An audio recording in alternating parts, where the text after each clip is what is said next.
Hello மக்களே, welcome back to our channel. Bigg Boss season 9 இன்னைக்கான promo 1 release ஆயிடுச்சு மக்களே.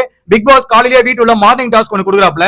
எந்த 2 பேர் வந்து அந்த ஃபைனல் ஸ்டேஜ்ல ரிசல்ட்டுக்காக வெயிட் பண்ண போறாங்கன்னு நீங்க நினைக்கிறீங்கன்னு சொல்லிட்டு நம்ம ஹவுஸ் மேட்ஸ் கிட்ட கேக்குறாங்க. ஹவுஸ் மேட்ஸ் எல்லாமே வந்து சொல்ற பதில பாத்தீங்கன்னா கானா வினோத் தான் மோஸ்டா எல்லாரும் பிக் பண்ணிருக்காங்க. சோ அதுக்கு சொல்ற ரீசன் என்னன்னு பாத்தீங்கன்னா ஃபன் பண்றாப்ல, என்டர்டைன்மெண்டா வச்சுக்கிறாப்ல, அவரா இருக்காரு அப்படின்னு சொல்லி நிறைய ரீசன் சொல்றாங்க. பட் ஆதிரை வந்து இங்க வன்மத்தை கொட்டுறத பார்க்க முடிஞ்சது. ஆதிரை என்ன சொல்றாங்கன்னா கானா வினோத் வந்து வெறும் ஃபன் மட்டும் பண்றாரு, அதனால வந்து டைட்டில் தூக்கி தர முடியாது அப்படின்ற மாதிரி நம்ம இவங்க சொல்றாங்க. ஆதிரை சொல்றாங்க, எனக்கு ஒரு விஷயம் என்னன்னா 50 நாள் கழிச்சு உங்களை உள்ள விட்டதே தப்பு. நீங்க வந்து இவ்வளவு நாளா விளையாடுறவர் 50-60 நாளா வீட்டுல விளையாடுறவர என்டர்டைன்மெண்ட் பண்ணிட்டு இருக்கவர நீங்க வந்து அவருக்குலாம் டைட்டில் தர முடியாதுன்னு சொல்றீங்களா? அப்ப உங்களுக்கு டைட்டில் தரலாமா நான் கேக்குறேன். உங்களுக்கு டைட்டில் குத்தலாமா? 50 நாள் வீட்டுல வந்து நீங்க எதுவுமே இல்ல, வீட்டு உள்ளே இல்ல, நீங்க வெளியே இருந்து ஒரு ஆளா உள்ள வரீங்க, உள்ள வந்து கேமும் ஆடல, ஒண்ணுமே பண்ணல, ஃபுல் அண்ட் ஃபுல் கானா வினோத்தை மட்டும் டார்கெட் பண்ணி ஒரு கேம் ஆடிட்டு இருக்கீங்க.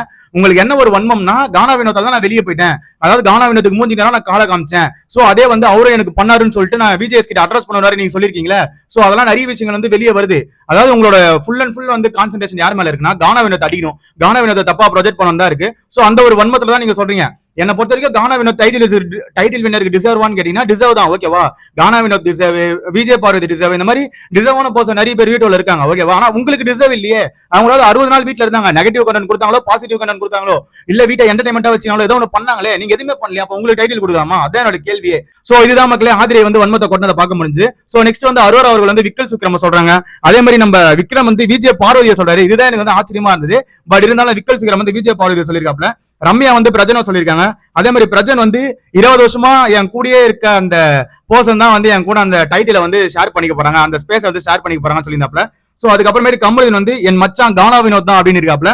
சோ அவங்களுக்குள்ள இருக்க பாண்ட் ஃப்ரெண்ட்ஷிப் நல்லா தான் இருக்கு.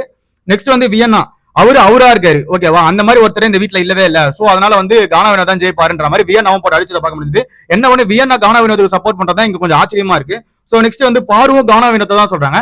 சோ நிறைய பேருக்கு வந்து கானா வினோத் வந்து டைட்டில் அடிப்பாரு அப்படின்னு சொல்லிட்டு தோணி இருக்கு. இந்த இடத்துல ஆதிரைக்கு மட்டும் தான் வந்து அது வந்து அப்படி தோணல. ஏன்னா ஆதிரை வந்து கானா வினோத் அடிக்கூடாதுப்பா, கானா வினோத் வரக்கூடாதுப்பா, என்ன தோக்கடிச்சாலும் அவனும் வெளியே போனோம் அப்படின்ற மாதிரி ஆதிரை அங்க வன்மத்தை கொட்டுறதை பார்க்க முடிஞ்சது.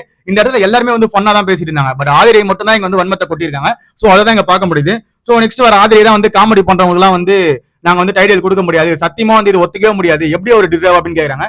நான் திரும்பி அவங்களை அதான் கேட்கிறேன், நீங்க டிசர்வ் இல்ல. முதல்ல நீங்க டிசர்வ் இல்லாத போது நீங்க மத்தவங்களை பத்தி பேசுறதுக்கு தகுதியே கிடையாது.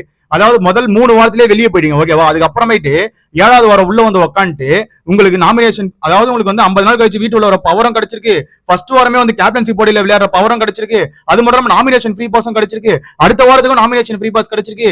80 நாள் வரைக்கும் போயிருவீங்க. 80 நாள் இந்த வீட்டுல ஒண்ணுமே பண்ணாம இந்த வீட்டுல சர்வே பண்ற ஒரே ஆள் யாருன்னா நீங்க தான், ஓகேவா? அதுக்கு நீங்க டிசர்வ் இல்ல. முதல்ல அதை புரிஞ்சுக்கோங்க. அதுக்கப்புறமேட்டு மத்தவங்களை குற்றச்சாட்டு வைக்கிறது தனிப்பட்ட கருத்து மக்களே. உங்களோட கருத்துக்களை கீழே கமெண்ட் செக்ஷன்ல கமெண்ட் பண்ணிட்டு போங்க. அதை பத்தி நான் தெரிஞ்சு அதுவே நம்ம சேனலை சப்ஸ்கிரைப் பண்ணாதவங்க சப்ஸ்கிரைப் பண்ணிக்கோங்க, கூட இருக்க பெல் ஐகானை தட்டி விடுங்க. அப்பதான் நம்ம போற வீடியோ உடனே வந்து சேரும். இன்னைக்கு லைவ் வர முடியாத மக்களே, இன்னைக்கு கொஞ்சம் வேலையா வெளியே போறேன். சோ நாளைக்கு இல்ல நைட்டுக்குள்ள லைவ் வந்து நான் கண்டினியூ பண்றேன். நிறைய பேர் லைவ் வாங்கன்னு சொல்லிட்டீங்க. சோ நைட் வந்து நான் லைவ் கண்டினியூ பண்றேன். யாரும் கோச்சிக்காதீங்க. So bye bye, take care.